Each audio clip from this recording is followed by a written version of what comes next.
My brother lost his job along with all his savings several months ago, and soon after he asked me if it would be okay if he and his wife stayed with me until they could afford their own place again. I hesitated at first, considering I only have a one-bedroom apartment, but according to them they had no other options, so of course I invited them over and bought a blow-up mattress for the living room. For the first month things were manageable, although admittedly cramped. Then my brother told me that sleeping on the mattress was giving him back pains. So he asked if he could buy a small double bed for the living room. The living room is by far the biggest room I have, so I told him that would be fine as long as there was still room for my couch, TV, bookshelves. The living room is also connected to my kitchen in an open plan style. So I reminded my brother to leave walking space around the bed. It's now been 2 months and things have gotten a lot worse. When they first moved in, I would still use the living room every day to unwind on the couch after work. Now whenever I go in, there's a strange vibe like I'm intruding. My brother and his wife are often sitting in bed together when I go in. I always knock and stare at me pointedly until I leave. Sometimes when I sit down they will directly ask me for some alone time and say they would like the room to themselves. This came to a head yesterday when my sister-in-law messaged me with a timetable she'd made of when it would be a good time for me to use the living room. The timetable basically says that they will allow me into the room for an hour each evening, plus 20 minutes around meal times. I basically shut her down instantly and told her there was no way I'd be following the timetable since in the end it's my apartment. She sent me back a huge message with a dozen paragraphs about how my constant presence was ruining her marriage with my brother and they feel like they have no privacy. I tried to talk this over with my brother that night, but when I got home neither my brother //SIL were talking to me. So he's clearly just as pissed. Today an Amazon parcel arrived for my brother with a lock for the living room door, which I told him there's absolutely no way I will allow him to install. My brother says I'm creepy for wanting constant access to where they sleep and he's insisting on installing the lock anyway. My dad died and I'm scared my family won't get along. So yesterday after my dad comes home he eats what my mom made for him. Eggs and Spam. To be clear, he has a pre-existing medical history of high blood pressure and gout. First found out when he was admitted to the hospital in 2015 when he fell ill, and we basically had to force him to go to the hospital BC he didn't want to go. He was put on medication since, with changes to them maybe a year or so ago. So back to when after he ate. My half-sister heard a thud around 740-ish and told me to check BC. She thought maybe my parents are arguing. I go down and see my dad on the kitchen floor my mom behind him a few feet away and I hear him snoring. I ask my mom a question, get worried, run back upstairs and knock on my sister's door. She calls my other sister and also tells me to stop wasting time, call 911. I was scared and frantic. I wish I called 911 or saw him when he came in so I could maybe have called sooner. They get frantic too and we all start yelling at each other and I try to maintain order also as I'm talking to 911 person. At some point in all of this my brother-in-law yells for help and I help him turn my dad onto his side. BC he said he could choke on his saliva. My dad stops snoring and we start panicking. The EMS tells us how to perform CPR but my sisters keep yelling and so I try to get them working together. They finally start working on it. One is doing compression and the other giving him air and sometimes rotating. Fire department and ambulance gets here and they start doing the same thing but also have defibrillators and honestly, I'm just in shock still. It was maybe 8:03 p.m. when they came or so, I don't remember, it's all a blur. I checked my phone for timestamp, but I called twice so I forgot when original call was placed. They called it at 8:50 p.m. and I just began to lose it. My aunt comes and my sister is trying to call my dad's work to let his bosses know. We talk about how we want my dad's arrangements and agree on cremation. BC we don't have the money for anything else but also my sister wants the remains.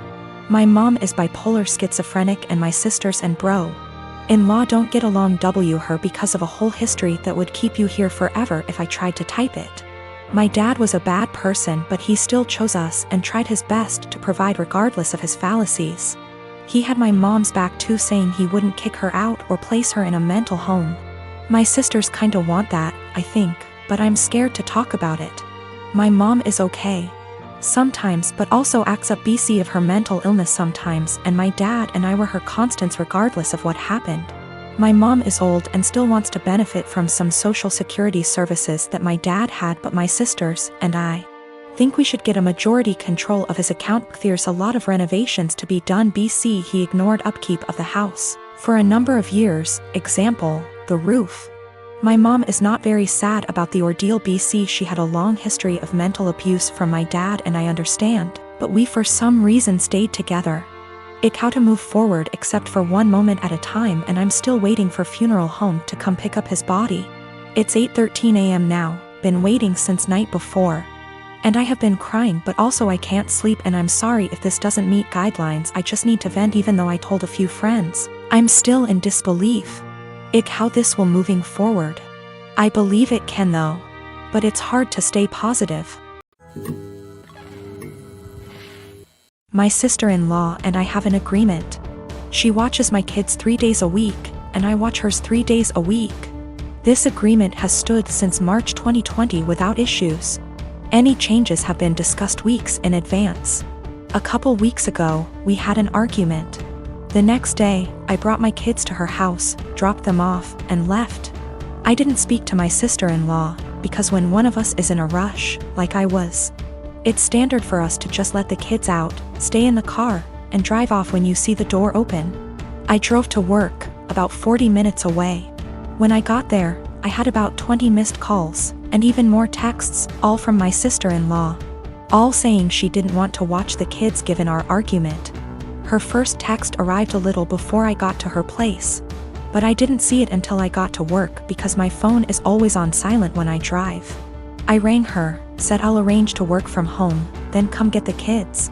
She said I have 45 minutes to get back to her place or she would call the police. I told my supervisor the situation, and she said I could leave after I did a few things. This delayed me 20 minutes.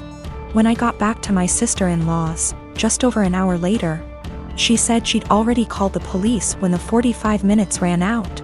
I then had to stick around long enough to tell the officer that I didn't abandon my children, there was just a communication issue. Sister-in-law and I had another shouting match later over this. I arranged other childcare for my kids, and I've been mostly ignoring her since. However, she reached out and apologized, and has asked if I'd be willing to go back to the old childcare arrangement. I work with kids. If I got child abandonment on my record, I would never work in my field again, which she knew. And her calling the police was a massive overreaction, so if she needs a babysitter she can go whistle for all I care. She said that if I checked my phone, talked to her that morning, or came back when I was supposed to, she would not have needed to call the police, and I did this to myself. As she gave me a warning with that first text, and I could have checked my phone or spoken to her directly when I got to her place. All of which she says she would have done if she were in my position, given that we'd argued the night before. I've told her that if she thinks I'm babysitting for her, she's delusional, and she's on her own. Because of my refusal, it's looking like she may have to quit her job because my brother and her would pay more for a babysitter than they would earn from her working. My mother and brother have both called me an arsehole because there were no consequences to her calling the police, and that while she overreacted, she's apologized, so if I really forgive her, I'll let us move on. This income loss would also mean that she, my brother, and my niece and nephew might need to move somewhere cheaper. That my brother might have to take on extra hours at work. And in an extreme scenario they may even be completely unable to live independently, meaning they'd have to move in with her parents, who live several hours away. Now both of my kids, 16-year-old son and 9-year-old daughter, and my ex are extremely mad at me because I won't give up my appointed time with them. My son won't even talk to me, and my daughter is crying all the time. Me and my ex divorced shortly after my daughter was born. I blame him for it and he blames me. I won't go into detail here. We ended up with a 50/50 custody agreement, switching every other week. While this was 8 years ago, we're still not on good terms. We rarely ever talk to each other outside of the kids, and I'm perfectly fine with that. One thing we have agreed on since the beginning though is that we don't plan things on days that aren't ours. And unless it's extremely important, we don't switch days or weeks. In the 8 years since we've been divorced, I have never asked him to have the kids on a day that isn't mine, and I've never given him one of my days even if he begged. Well, last week my ex contacted me and told me the good news. His parents are hosting a week-long family reunion in the summer at Disneyland and he wants to take the kids. Well, the problem is that it's on one of my weeks. He asked me to let the kids stay with him that week or to switch a week with me, and I shot him down. It's my week with them and I get to spend it with them. I told him if it's so important to him to reschedule, but he claims his parents can't do that and this is the only week that the whole family can go, and he told me that I need to think of them. I told him tough luck and hung up on him. Well, this last Sunday when my ex dropped the kids off with me, my son refused to talk to me at all and my daughter wouldn't even look at me. When I asked my ex what was wrong, he refused to talk to me, only saying ask them in a snarky tone before leaving. When I asked my daughter what was wrong, she burst into tears and said that I was not letting daddy take them to Disneyland. Asking my son, who still refuses to talk to me. It turns out that my ex told them I was not letting them go to Disneyland with him. He's trying to paint me as the bad guy. I sat both of them down last night to talk to them and explain it's my week with them, but they refused to listen to me. My daughter just cried and my son told me I'm only doing this to get back at my ex. I think it's unfair for him to do this when his parents scheduled it during my time with them. I demanded an apology from my ex and him to set things straight, but he refuses, and his last text to me being, "Can't tell them the truth 'cause they already know it." I'm so pissed right now.